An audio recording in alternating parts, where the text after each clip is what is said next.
الحمدللہ 6 اجزاء اپنے ہاتھ سے وائٹ بورڈ پر لکھے اور پھر ان کے ایک ایک لفظ کا معنی، مفہوم اور ان کی گرامر کی توفیق ملی۔ یہ صرف اللہ سبحانہ و تعالیٰ کی خاص توفیق کا جو ہے نتیجہ ہے۔ بس اللہ سے یہ دعا ہے کہ اللہ سبحانہ و تعالیٰ مجھے میرے اس عمل کو قبول فرما لے اور مجھے آگے بھی مزید اس کو جاری رکھنے کی توفیق عطا فرمائے۔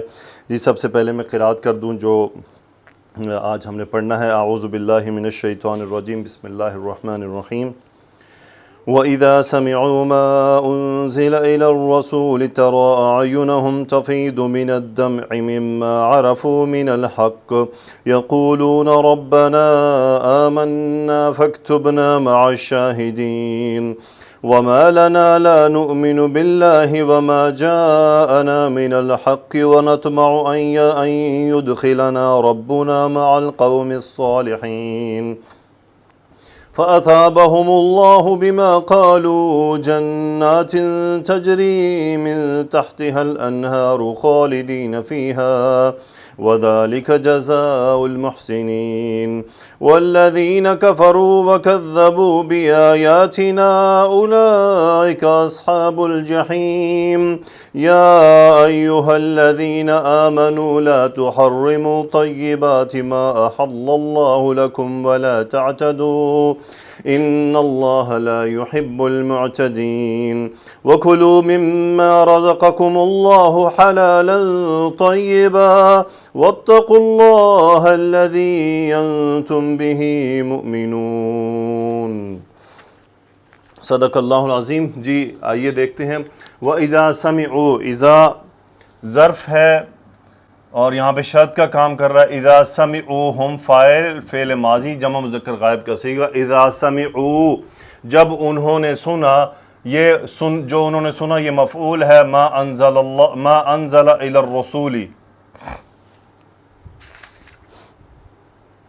ما انزل الی الرسول، ما انزل الی الرسول، ما موصولہ، انزل ینزل، انزل کا مجہول ہے، انزلہ جو اتارا گیا، الی الرسول رسول کی طرف، تو یہ پورا مفعول ہے، یہ جملہ پورے کا پورا یہاں پہ نصب کہلائے گا۔ وَإِذَا سَمِعُوا مَا أُنزِلَ إِلَى الرُّسُولِ جب انہوں نے سنا جو رسول کی طرف نازل کیا گیا۔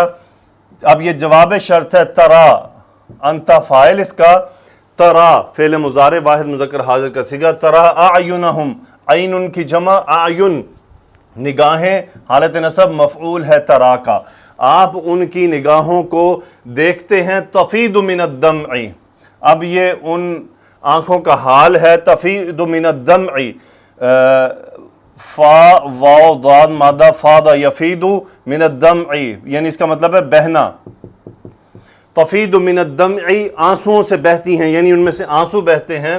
تفیض من الدمع فعل مضارع واحد مؤنث کا صیغہ ہے چونکہ آنکھیں مؤنث ہیں۔ تفیض من الدمع مما عرفوا من الحق، اس کا سبب کیا ہے؟ من حرف جر، ما موصولہ، عرفوا عرف یعرف جاننا، من ما عرفوا من الحق یہ متعلق فعل ہو گیا، اس کا فاعل ہم، یعنی جو وہ حق پہچان لیتے ہیں اس کے سبب ان کی آنکھیں جو ہیں وہ آنسوں سے بہنے لگتی ہیں۔ یقولون، قال یقول، یقولون فعل مضارع، ہم فاعل، وہ کہتے ہیں، کیا کہتے ہیں؟ یہ ان کا مقولہ ہے۔ ربنا یا محذوف ہے، ندا ہے چونکہ، اے ہمارے رب، یہ ندا ہے۔ آمنا فعل ماضی، آمنا نحن فاعل باب افعال، ہم ایمان لائے، پس فاکتبنا کتب یکتب، اکتب امر کا صیغہ، انت فاعل، اکتب تو لکھ دے، نحن مفعول اکتب تو ہمیں لکھ دے، مع الشاہدین گواہی دینے والوں کے ساتھ، شاہدن سے شاہدون، مع الشاہدین گواہی دینے والوں کے ساتھ لکھ لے۔ وما لنا، ما استفہامیہ ہے کوسچن، اور ما لنا یعنی ما لنا ہمیں کیا ہے، لا نؤمن، لا نفی کا، نؤمن فعل مضارع، نحن فاعل، باللہ جس پر ایمان لایا جائے، یعنی ہمیں کیا ہے کہ ہم اللہ پر ایمان نہ لائیں، یعنی کیا وجہ ہے کہ ہم اللہ پر ایمان نہ لائیں جبکہ آیات آ رہی ہیں۔ وما جاءنا من الحق، اور جو جاءنا، جاء فعل ماضی، نہ ہمارے پاس، نحن مفعول، من الحق حق سے، یعنی وما جاءنا من الحق، جو آیا ہے یہ اس کی صفت ہے، ما جاءنا من الحق، یعنی ما جاءنا من الحق، ہمیں کیا ہے کہ ہم اللہ پر ایمان لانا ہے، اور جو ہمارے پاس حق سے آ چکا ہے، یعنی حق آ چکنے کے بعد ایمان لانے کی تو کوئی سوال ہی پیدا نہیں ہوتا۔ وَنَطْمَعُ، اور نطمع، طمع، یطمع باب فا، لالچ رکھنا، طمع کرنا، خواہش رکھنا۔ وَنَطْمَعُ فعل مضارع جمع مذکر حاضر کا صیغہ، نحن فاعل، وَنَطْمَعُ ہم خواہش رکھتے ہیں، یہ جس بات کی خواہش رکھی جا رہی ہے وہ ان مصدریہ سے آ رہا ہے، تو یہ مفعول ہے کس کا؟ نطمع کا، کہ وہ کس چیز کی لالچ رکھتے ہیں۔ وَنَطْمَعُ أَن يُدْخِلَنَا، ان مصدریہ، ادخل یدخل داخل کرنا، یدخل نصب ہوا ان کی وجہ سے، نا مفعول نحن کی جگہ پر، ان یدخلنا کہ وہ ہمیں داخل کرے، ربنا یہ فاعل، یدخل یہ فاعل ہے، یدخل مرکب اضافی، یعنی ہم یہ خواہش رکھتے ہیں کہ ہمارا رب ہمیں داخل کرے، ہم رب کے داخل کرنے کی خواہش رکھتے ہیں۔ کہاں داخل کرنے کی؟ مع القوم الصالحین، یہ ظرف ہے کس کا؟ ادخل یدخل کا۔ مع القوم الصالحین، قوم یہاں پہ ہو گیا موصوف، الصالحین اس کی صفت ہے، مع کی وجہ سے مجرور ہیں دونوں، یعنی اللہ سبحانہ و تعالی ہمارا رب ہمیں صالحین کے ساتھ داخل کرے، ہم خواہش کرتے ہیں کہ ہمارا رب ہمیں داخل کرے صالحین کے ساتھ۔ فَأَثَابَهُمُ اللَّهُ، اصاب یصیب، پس اصاب یصیب ہم مفعول، یہ مفعول ہے، اللہ اسم الجلالہ، فاعل اصابہ۔ اصابہ کے دو معنی ہوتے ہیں، ایک ہوتے ہیں لوٹانا، دوسرا ہوتا ہے بدلہ دینا، بدلہ دینا۔ فَأَصَابَهُمُ اللَّهُ، اللہ نے بدلہ دیا انہیں، کس کے سبب؟ بما قالوا، ما موصولہ، قالوا جو انہوں نے کہا۔ کیا بدلہ دیا؟ یہ مفعول ہے اصابہ کا، اور یہ متعلق فعل ہو گیا پورا جملہ۔ کیا بدلہ دیا؟ جناتن، جنتیں دی، یہ حالت نصب میں جمع ہے، مفعول ہے اصابہ کا۔ اصابہم اللہ جناتن، اللہ نے انہیں بدلہ دیا جنتوں کا، یہ اس جنات کی صفت ہے۔ تجری من تحتها الانہار، جرا یجری بہنا، تجری فعل مضارع واحد مؤنث کا صیغہ جو صفت ہے جنت کی، کیونکہ جنت مؤنث اسم ہے۔ تجری من تحتی، اب انہارو اس کا فاعل ہے، سوری یہ جنات کی صفت تو ہے لیکن اس کا فاعل انہار ہے، نہر ان کی جمع، غیر عاقل کی جمع ہے نا۔ تجری الانہارو، نہریں بہتی ہیں، من تحتہا اس کے نیچے، ہاں جنت کی طرف جا رہا ہے۔ یہ پورا جملہ اس کی صفت ہے۔ کیسی جنت ہے؟ تجری من تحتہا الانہارو، بہتی ہیں نہریں اس کے نیچے۔ خالدین فیہا، اب یہ خالدین حالت نصب میں ہے، یہ نصب میں کیوں ہے؟ یہ حال ہے کس کا؟ اصابہم اللہ، وہ جو اللہ سبحانہ و تعالیٰ نے جنہیں بدلہ دیا ہے نا، جو ہم ہے وہاں پر مفعول، اس کی ضمیر یہ نصب میں حال ہے، کہ یعنی وہ کس حال میں ہوں گے؟ ہمیشہ رہیں گے، فیہا اس میں، ہاں متعلق ہے، یہ ہاں جا رہا ہے جنت کی طرف، اور یہ متعلق فعل ہو گیا اصابہم اللہ، یعنی فَأَصَابَهُمُ اللَّهُ خَالِدِينَ فِيهَا، فَأَصَابَهُمُ اللَّهُ جَنَّاتٍ خَالِدِينَ فِيهَا، یعنی امید ہے آپ کو سمجھ آ رہی ہے۔ وَذَلِكَ جَزَاءُ الْمُحْسِنِينَ، ذَلِكَ مبتدا، یہ کیا؟ یہ جو جنت اور یہ پورا بدلہ ملا وہ مبتدا، جزاء المحسنین، محسنین ہوتا ہے محسن احسان کرنے والا، تو مرکب اضافی ہے، جزاء المحسنین احسان کرنے والوں کا بدلہ ہے۔ والذین کفروا، اور الذین اسم موصول، یہ اس کا صلہ، والذین مبتدا ہو گیا یہاں پر، کفروا فعل ماضی اس کا صلہ، وکذبوا جھٹلایا، یہ بھی اس کا، وکذبوا بآیاتنا یہ متعلق ہے فعل کذبوا، کذبوا باب تفعیل، کذب یکذب جھٹلانا،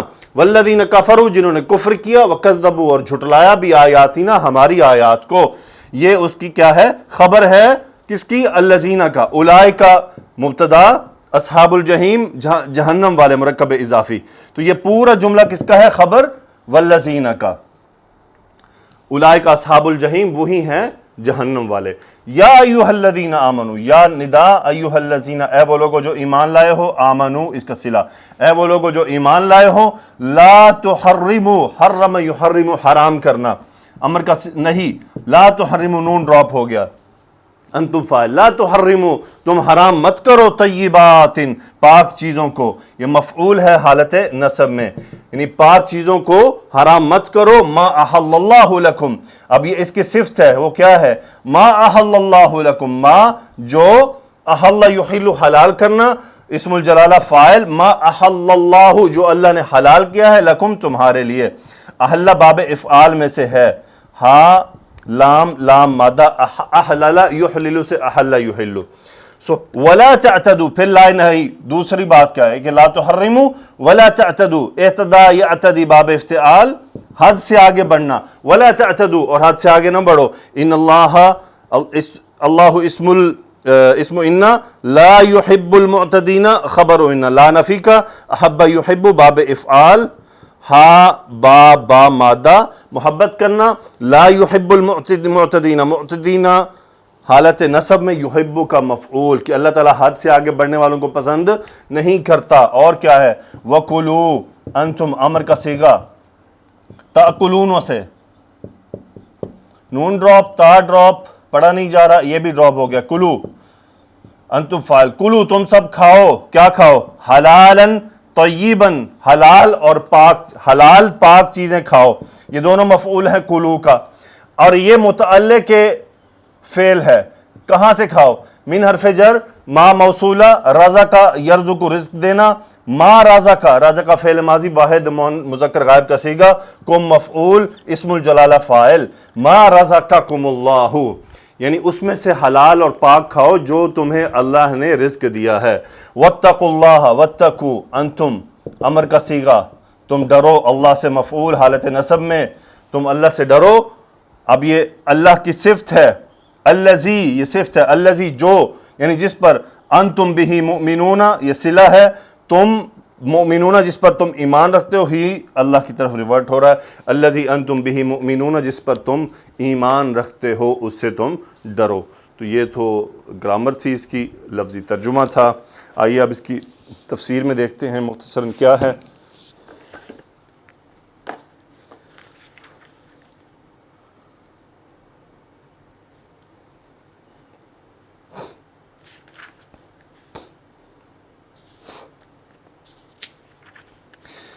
باقی تو وہی جو میں نے آپ کے ساتھ یہاں مختصراً شیئر کیا ہے، اس میں جو آخری آیت مبارکہ ہے کہ یا ایھا الذین آمنوا لا تحرموا طیبات ما احل اللہ لکم ولا تعتدوا، اس کی تفسیر البتہ جاننے کی قابل ہے، یعنی جاننے کے قابل سے مراد یہ کہ ہم جو اس میں تفسیراً لکھی ہوئی ہے وہ میں آپ کے ساتھ شیئر کرتا ہوں۔ علی بن ابو طلحہ نے حضرت ابن عباس رضی اللہ تعالیٰ عنہ سے روایت کیا ہے کہ یہ آیت کریمہ ان صحابہ کے بارے میں نازل ہوئی جنہوں نے یہ کہا تھا کہ ہم اپنے آلات تناسل کاٹ دیتے ہیں، شہوات دنیا کو ترک کر دیتے ہیں اور راہبوں کی طرح دنیا میں چلتے پھرتے ہیں۔ رسول اللہ صلی اللہ علیہ وسلم تک جب ان کی یہ بات پہنچی تو آپ نے انہیں اپنے پاس بلایا اور ان سے اس بارے میں دریافت فرمایا، تو انہوں نے اقرار کیا کہ ہم نے یہ بات کہی تھی، اور نبی کریم صلی اللہ علیہ وسلم نے فرمایا لیکن میرا طرز عمل تو یہ ہے کہ میں نفل روزے رکھتا ہوں، چھوڑ بھی دیتا ہوں، نماز بھی پڑھتا ہوں، سوتا بھی ہوں، عورتوں سے نکاح بھی کرتا ہوں، اس کا مجھ سے کوئی لہٰذا جو شخص میری سنت کے مطابق عمل کرے وہ مجھ سے ہے، اور جو میری سنت کے مطابق عمل نہ کرے اس کا مجھ سے کوئی تعلق نہیں ہے۔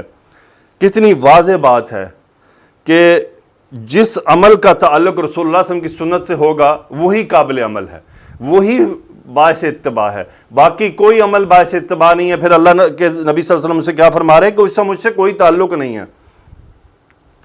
مزید اب کیا کہیں تو لوگوں کو سمجھ نہیں آتی ہے۔ رسول اللہ صلی اللہ علیہ وسلم کے صحابہ کرام میں سے کچھ لوگوں نے ازواج مطہرات سے نبی کریم صلی اللہ علیہ وسلم کے سری عمل کے بارے میں سوال کیا۔ جواب سننے کے بعد بعض نے کہا کہ میں عورتوں سے شادی نہیں کروں گا، بعض نے کہا کہ گوشت نہیں کھاؤں گا، بعض نے کہا کہ بستر پر نہیں سوؤں گا۔ نبی کریم صلی اللہ علیہ وسلم کو یہ بات معلوم ہوئی تو آپ نے حمد و ثنا کے بعد فرمایا ما بال اقوام قالوا كذا وكذا لكني اصلي وانام واصوم وافطر واكل اللحم واتزوج النساء فمن رغب عن سنتي فليس مني۔ کچھ لوگوں کا کیا خیال ہے جو یہ باتیں کرتے ہیں جبکہ میں رات کو قیام کرتا ہوں، سوتا بھی ہوں، روزہ بھی رکھتا ہوں، چھوڑ بھی دیتا ہوں، گوشت بھی کھاتا ہوں، عورتوں سے شادی بھی کرتا ہوں، لہٰذا جو شخص میری سنت سے اعراض کرے تو وہ مجھ سے نہیں۔ ارشاد باری تعالیٰ ہے ولا تعتدوا، اور حد سے نہ بڑھو، یعنی مباح چیزوں کو اپنے نفسوں پر حرام قرار دے کر اپنے آپ کو تنگی میں مبتلا نہ کرو، اور نہ حلال کو حرام قرار دو اور نہ حلال کھانے میں حد سے بڑھو، بلکہ اس میں بھی بقدر حاجت اور ضرورت استعمال کیا کرو، جیسا کہ اللہ نے فرمایا کلوا واشربوا ولا تسرفوا، سورہ الاعراف میں۔ تو یہ تو ان آیات کی تفسیر تھی. انشاءاللہ اگلے لیکچر میں اگلی آیات کے ساتھ آپ سے ملاقات ہوگی، اور ان آیات میں انشاءاللہ کچھ جو قسمیں کھاتے ہیں اس کے بارے میں اللہ سبحانہ و تعالیٰ کا فرمان ہے، عالی مقام ہے، انشاءاللہ وہ ہم سنیں گے. سبحانک اللہم و بحمدک، اشہد ان لا الہ الا انت، استغفرک و اتوب الیک. اللہم صلی علی سیدنا و مولانا محمد وعلی آلہ و اصحابہ وبارک وسلم تسلیما کثیرا. آمین یا رب العالمین.